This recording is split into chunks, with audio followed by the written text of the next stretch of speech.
Hello, what's up guys? Nandito na naman si Makabagong Sport TV. Pag-uusapan lang natin itong training ni Marlon Tapalis dahil pinabagsak niya yung sparring partner niya. Hindi nilang pinakita sa video. So bago lang kayo dito sa YouTube channel ko, please click subscribe muna, pakita notification bell para ma-notify kayo sa bawat update ng video natin ito.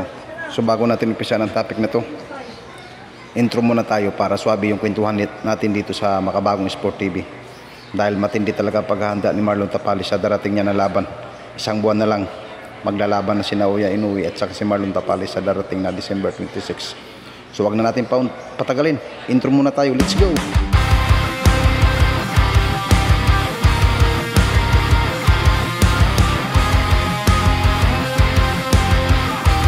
So puspusan talaga ang training ni Marlon Tapalis sa darating niyang laban sa December 26, 2023. Dahil hindi basta-basta ang makakalaban niya. Isang number 2 pound for pound king na si Naoya the Monster Inoue.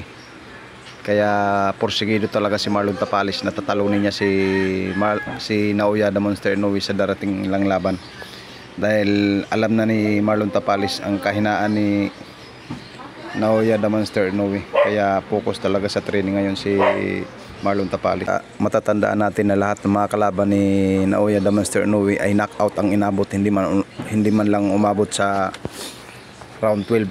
Kaya puspusan talaga ang training ngayon ni Marlon Tapalis para mabasag yung kartada at depensa ni Naoya the Monster Inoue.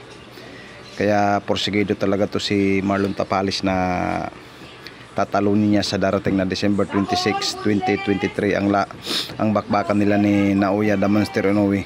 Dahil sabi ni Marlon Tapalis, may kahinaan talaga to si Naoya Inoue. Nakita niya na ang kahinaan nito kung saan banda. Kaya sabi ni Marlon Tapalis, tuloy-tuloy lang ang ensayo, tiwala sa sarili. Kailangan lang natin magpalakas ng budiga.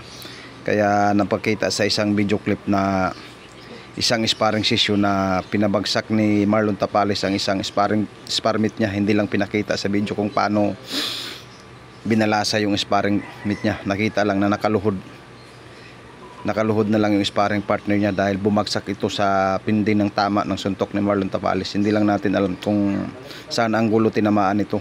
Kaya sa darating na December 26, siguradong may paglalagyan to si Naoya the Monster Inoue. Dahil porsigido talaga si Marlon Tapalis na wasakin ang kartada ni Naoya the Monster Inoue.